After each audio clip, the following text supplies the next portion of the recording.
masuk ke video 2 ya. Mudah-mudahan yang baca video 2 aja. Jadi gantung pada video 1. Ya babnya sama, bab 5 juga terkait terapi pengobatan ala Al-Quran. Istilah qadam secara bahasa berasal dari bahasa Arab yang berarti pembantu, penjaga, pengawal, selalu mengikuti bodyguard. Bodyguard ya?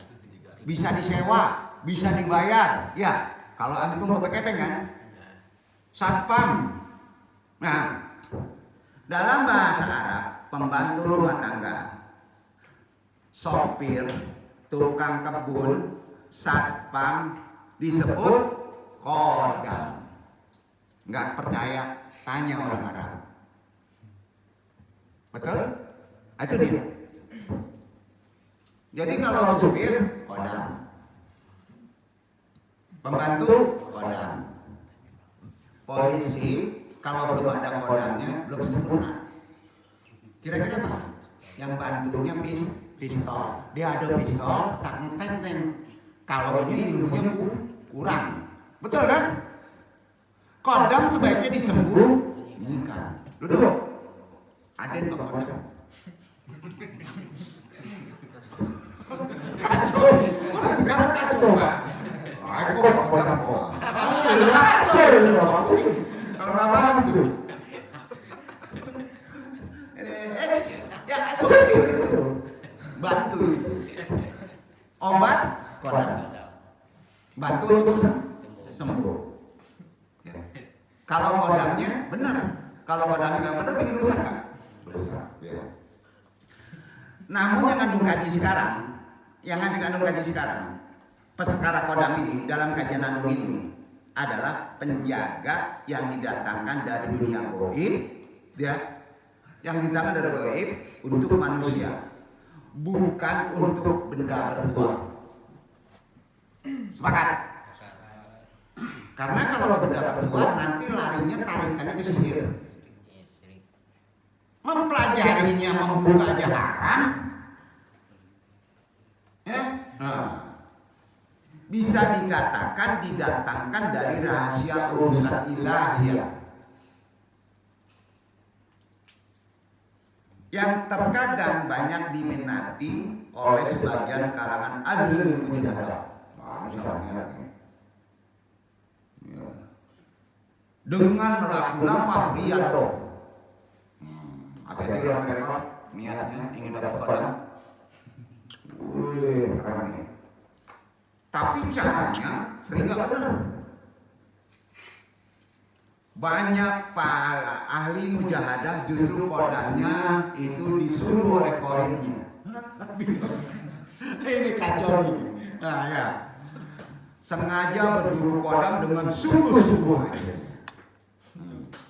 Akhirnya mereka mengamalkan aurat wirid khusus sampai-sampai mendatangi ke tempat-tempat terpencil, kuburan, gua, tempat angker, beringin gadang di tengah hutan. Batapa, mati geni, kungkung, berendam. Siapa yang nyuruh? Korin yang nyuruh. Semangat juga. Hati-hati kalau ada guru. Ya. Ternyata keberadaan qadam tersebut memang ada. Antum kalau yakin malaikat nggak beriman. Antum kalau meyakini adanya qadam tidak beriman. Antum kalau tidak yakin ada makhluk gaib lainnya tidak beriman. Duduk. Ya. Memang ada. Karena ini diberitahu oleh Allah melalui firman-Nya, Quranul Karim. Di antaranya Allah menyatakan keberadaan qadam-qadam Quran surat Ar-Ra'd surat 13. Cilaku 13. Surat 13 ayatnya 11 dibaca. Itu dasarnya.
manusia ada malaikat-malaikat yang selalu mengikutinya bergiliran di muka dan di belakangnya. Mereka menjaganya atas perintah Allah. Sesungguhnya Allah tidak merubah keadaan sesuatu kaum sehingga mereka merubah keadaan yang ada pada diri mereka sendiri. Dan apabila Allah menghendaki keburukan terhadap sesuatu kaum, maka tak ada yang dapat menolaknya. Dan sekali-kali tak ada pelindung bagi mereka selain Dia. Anda tafsirkan secara jelas dan akal kita mudah-mudahan jadi lurus pemahaman ini. Sepakat ya?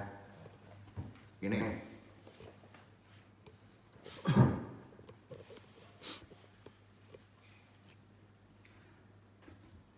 Baginya manusia mimbaini yadaihi. Sering ulama menyebutnya malaikat jamak kan? Makhluk goib. Setuju? Jadi kalau antum taklid mengandalkan bulat begitu malaikat, jadi fokus kepada malaikat.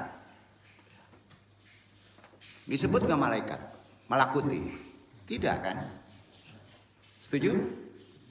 Sampai? Ya. Bergiliran dari depan dan belakang, menjaganya atas perintah Allah. Kalau Allah ngizinin, ya. Sesungguhnya Allah tidak mengubah keadaan suatu kaum hingga mereka mengubah apa yang pada diri mereka sendiri dulu. Robah, lawan korinnya dari hal kejelekan. Apabila Allah mengendaki keburukan terhadap suatu kaum, tidak ada yang dapat menolaknya. Kalau kodam itu kamu ambil salah, niatnya juga tidak merubahnya. Gak mungkin disandarkan kalau ke malaikat pul, malaikat itu baik semuanya. Ada ayat ini di bawahnya. Keterima nggak logika kita? Jadilah mufasir itu betul-betul jeli. Duduk. Dan sekali-kali tidak ada pelindung bagi mereka selain Dia. Siapa Dia? Besar, Allah.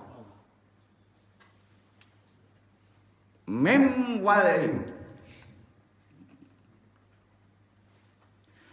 Mereka memang ada yang datang dari golongan jin kodam itu.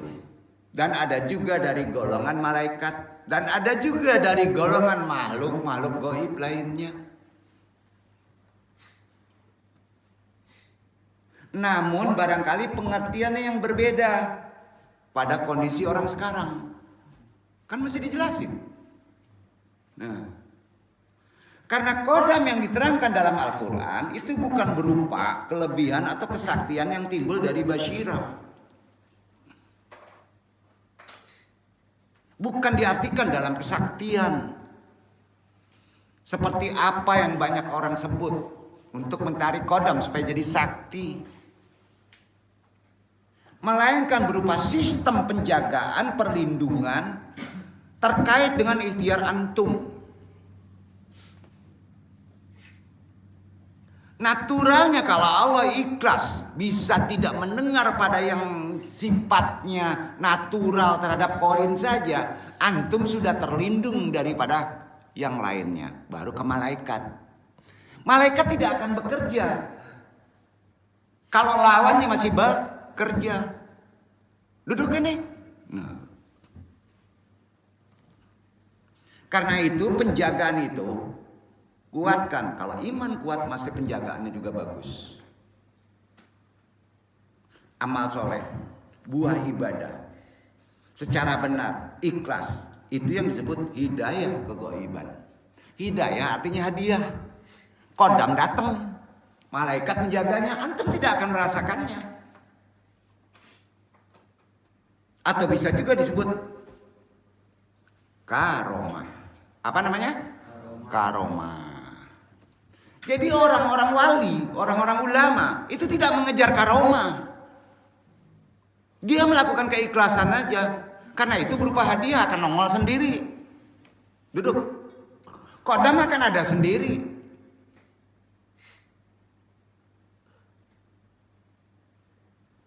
Sistem perlindungan tersebut dibangun oleh rahasia urusan Allah. Dari keikhlasan antum. Orang beriman tetap terjaga dalam kondisi sebaik-baik ciptaan. Lebih jelas, lebih detail, Rasulullah bersabda dalam hadisnya sahih. Hadithu Abi Hurairah radhiyallahu anhu qala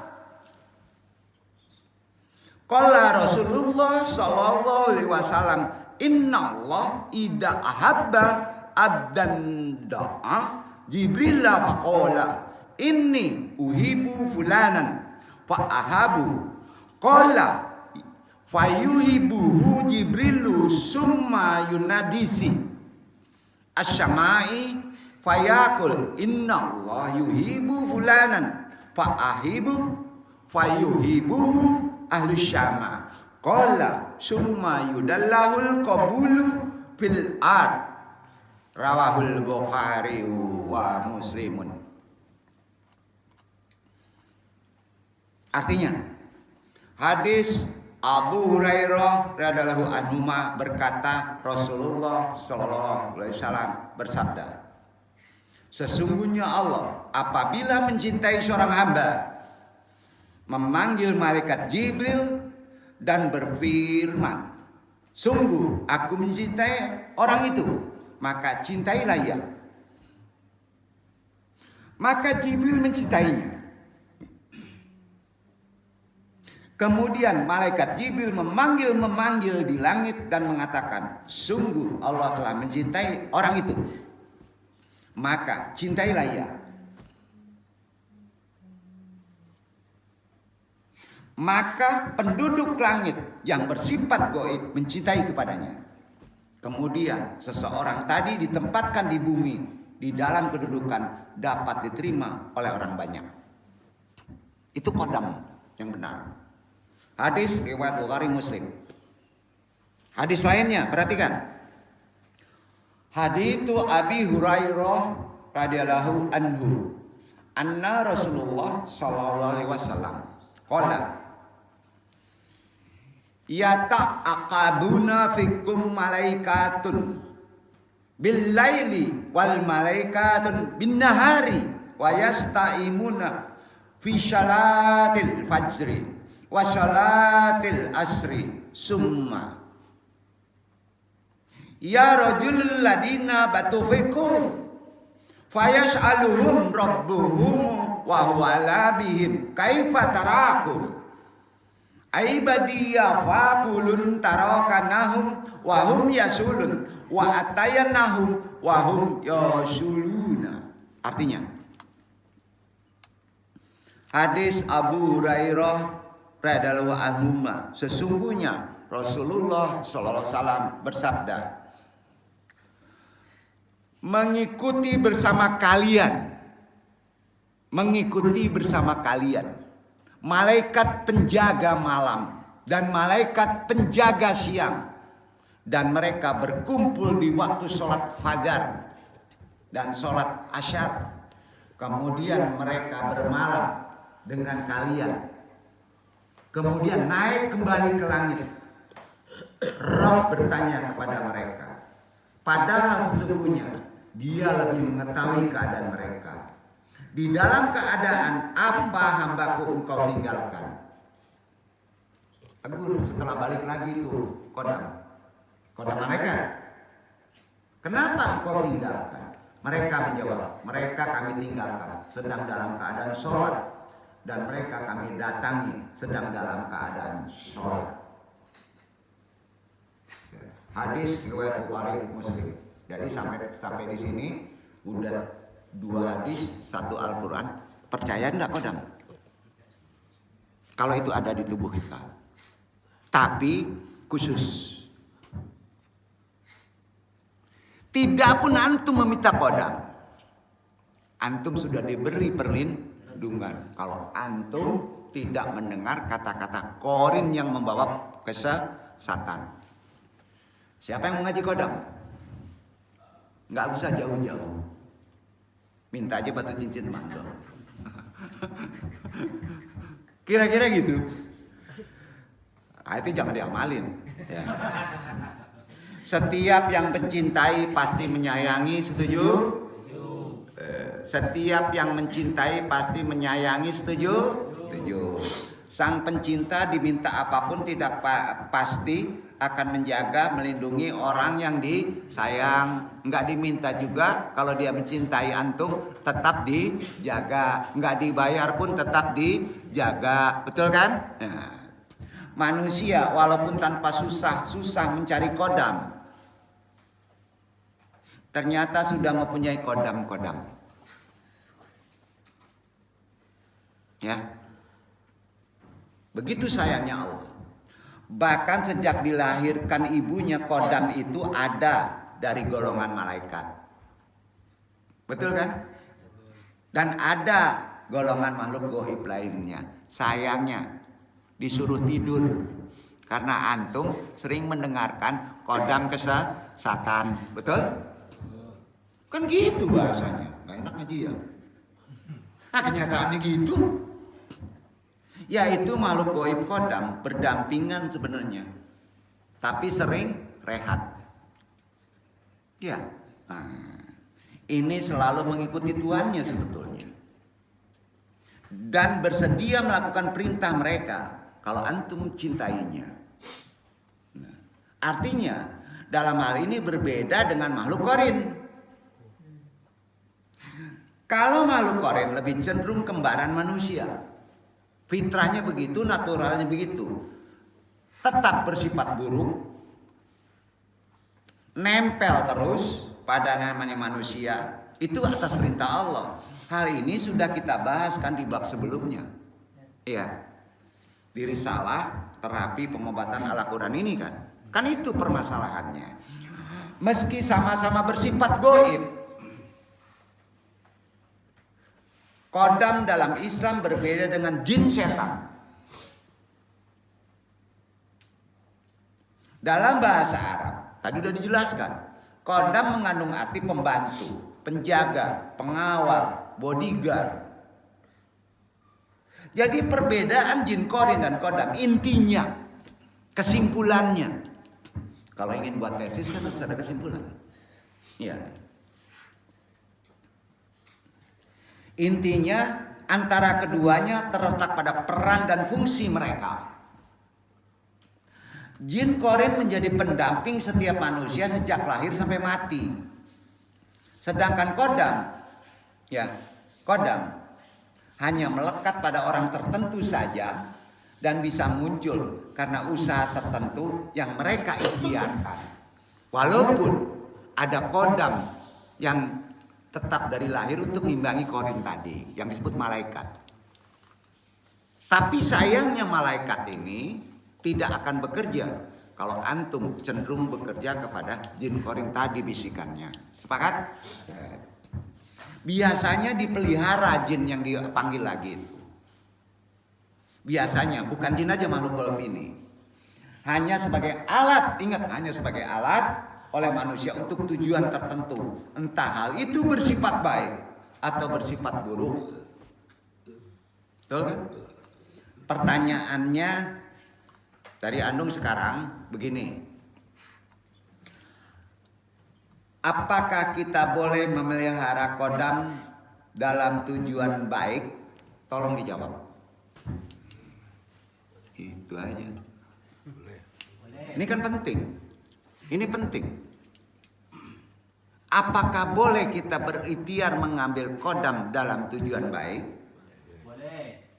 Siapa yang jawab boleh? Ya.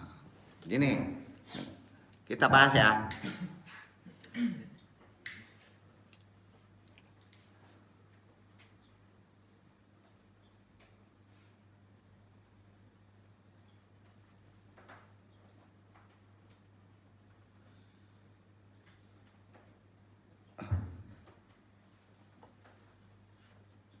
Kodam bisa diwariskan kepada keturunannya selama ada perjanjian sebelumnya. Satu. Kodam bisa diwariskan kepada keturunannya setelah ada perjanjian sebelumnya. Itu ilmunya. Satu, pahami dulu ya. Itu yang disebut kodam baiat. Baik itu melalui juriyat nasab atau melalui juriyat nasab ilmu. Duduk.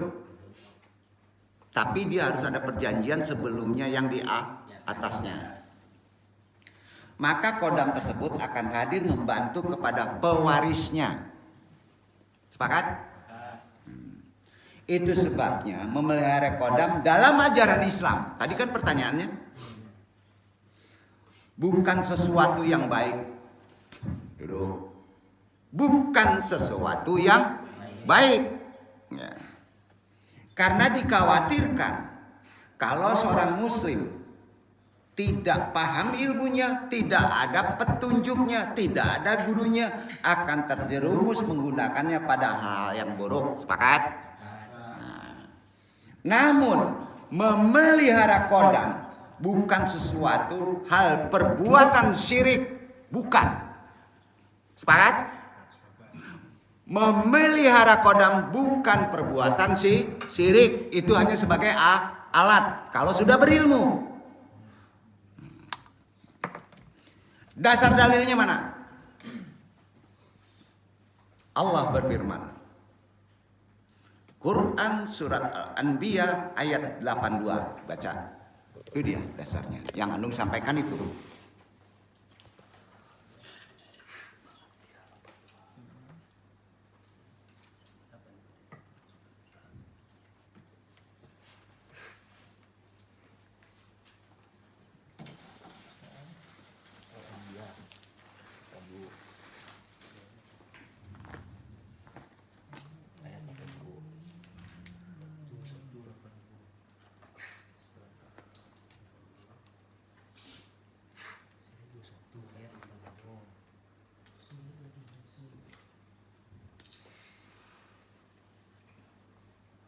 ومن الشياطين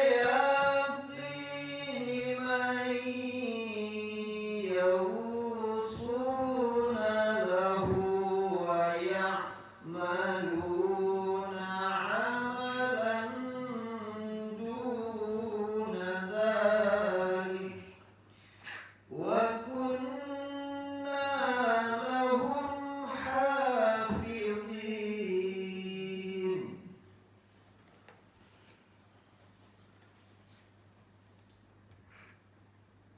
Dan kami telah tundukkan pula kepada Sulaiman segolongan setan-setan yang menyelam ke dalam laut untuknya dan mengerjakan pekerjaan selain daripada itu, dan adalah kami memelihara mereka itu. Ulang. Dan kami telah tundukkan pula kepada Sulaiman, Nabi ini ya. Betul kan? Iya Nabi kan? Segolongan setan-setan yang menyelam ke dalam laut untuknya dan mengerjakan pekerjaan selain daripada itu, dan adalah kami memelihara mereka.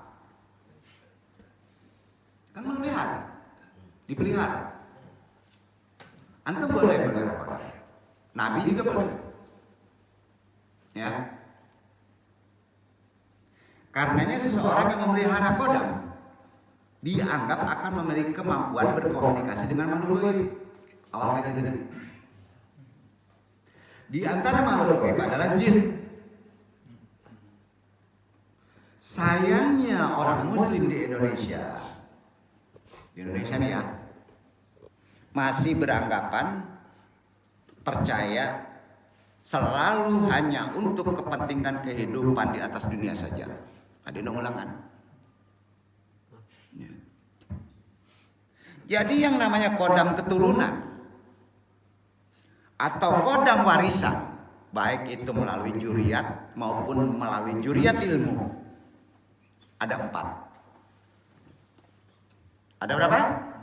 4. Ciri-cirinya ya, bukan caranya. Melihat orang ciri-cirinya. Orang yang berkodam, tapi benar. Ciri-cirinya ada 40. Insya Allah nanti lu kasih tahu ilmunya. Tapi tetap melalui juriyat. Nggak bisa melalui andum. Juriyat andum siapa? Dihitung. Sampai terah berapa kalau dari juriyat nasab. Kalau nggak bisa, udah pakai juriyat ilmu. Bukan nggak bisa. Tapi siap-siap kita punya ilmu.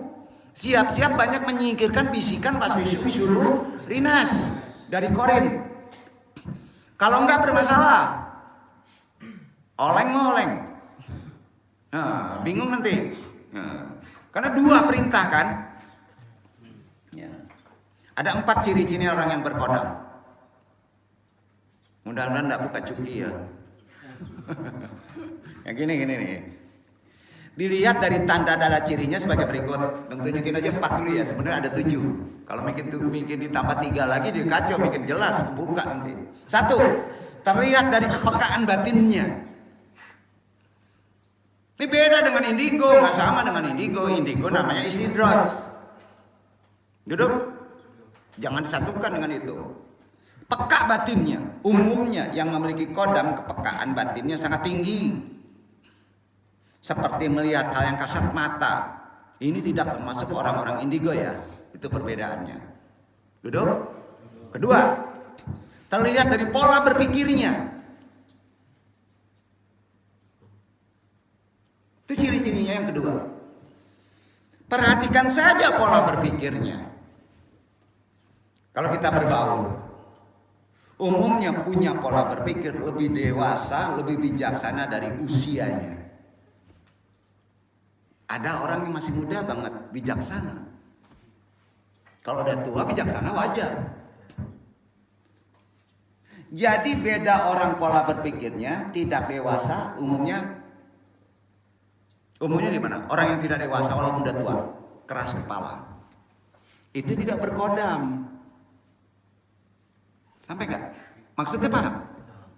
Ya. Ketiga, terlihat dari kemampuannya melihat masa lalu, masa yang sudah terjadi, bukan meramal.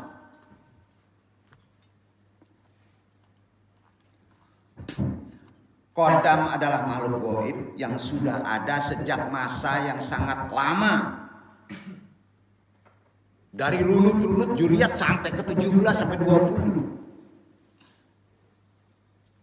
Dan sulit dimusnahkan karena umurnya panjang. Namun bisa diturunkan. Maka dengan begitu orang yang berkodam pasti juga akan memiliki pengetahuan masa lalu yang kuat. Tidak dari observasi sejarah. Cocok logi nanti sejarahnya. Burhanuddin datang ke sana ketemu di hutan. Enggak begitu. Karena dia ada kodam, ada gurunya. Ya. Keempat, terlihat dari rasa penasarannya. Tuh tanda keempat. Bahasanya gini. Orang yang berkodam akan lebih penasaran dengan hal yang berkaitan dengan nasab dan sejarah. Selalu penasaran dia. Karena tahu sumber. Buru walaupun nggak dibayar. Pasti begitu. Masa kecilnya lebih suka bermain dengan kakek neneknya daripada bermain dengan sebayanya. Paham? Itulah tanda ciri-ciri orang yang berkodam benar. Pertama, ulang. Terlihat dari kepekaan batinnya. Kedua, terlihat dari pola berpikirnya. Ketiga, terlihat dari kemampuan melihat masa lalu. Keempat, terlihat dari rasa penasaran. Sepakat? Kelima, sorry ya. Nanti buka bulan ini. Ya, nanti paham nanti. Nanti menjelaskan satu-satu dulu ya. Di antara mereka bernama menjelaskan ada yang berkodam kalau secara wali yang lebih tinggi disebut malaikat hafadoh. Hafadoh itu artinya malaikat penjaga. Ini mulia banget orang itu yang dijadikan sebagai algojonya lah gitu. Iya. Tidak dapat dilihat manusia. Bahkan yang merasakannya juga ada hafadoh tidak tahu. Ya. Dalam sebuah riwayat jumlah mereka 180 malaikat hadis syahid. Hafadoh itu yang jadi kodam. Namanya Malak Hafadoh. Ya. 180. Ya. Kalau orang itu meninggal yang dititipi dengan hafadoh tadi, maka dia pindah ke yang lain. Menyebar di seluruh dunia. Mereka menjaga manusia secara bergiliran di waktu berdasarkan Quran.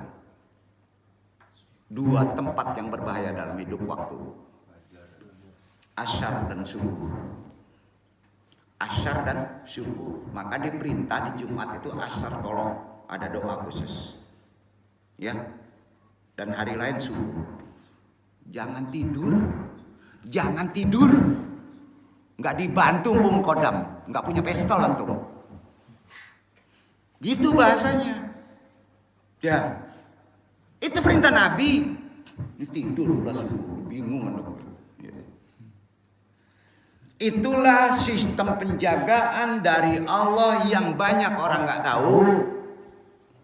Dan Andung sampaikan ini jelas ada dasar dalilnya, ada hadisnya. Untuk kita tidak mudah sakit jiwa, betul kan? Itu kepada manusia begitu Allah menuntut. Begitu gunanya thalibul ilmi. Sejatinya kita manusia akan diberikan seumur hidup kodam, walaupun antum tidak menyadarinya. Begitu sayangnya Allah. Ya. Apalagi kalau antum memahaminya, ya, yaitu selama fitrah manusia belum berubah. Hati-hati. Apa fitrah manusia? Perintahnya sebarkan kebaikan, jangankan sering dengar bisikan korin kembaranmu, gitulah. Ya. Itu bahasanya. Kan gitu persoalannya. Namun karena fitrah itu terlebih dahulu dirubah oleh manusia, sering mendengar bisikan-bisikan yang ada di hati kamu hingga tercemar oleh kehendak hawa nafsu, keruhlah pikiran antum. Akibat dari itu mata hati yang semula cemerlang menjadi tertutup. Itulah yang terhijab oleh dosa-dosa dan hijab-hijab karakter yang tidak terpuji, sehingga sistem penjagaan itu menjadi buyar. Paham? Paham? Insya Allah kita bahas selanjutnya di bab ke-6 yang lebih keren. Mau datang syukur enggak sudah. Andung menyampaikan apa yang Andung sampaikan, kata Nabi, kata Quran, bukan Andung merasa pintar. Mudah-mudahan bermanfaat dan bisa mengamalkannya. Arif. Nah, sebelum ditutup,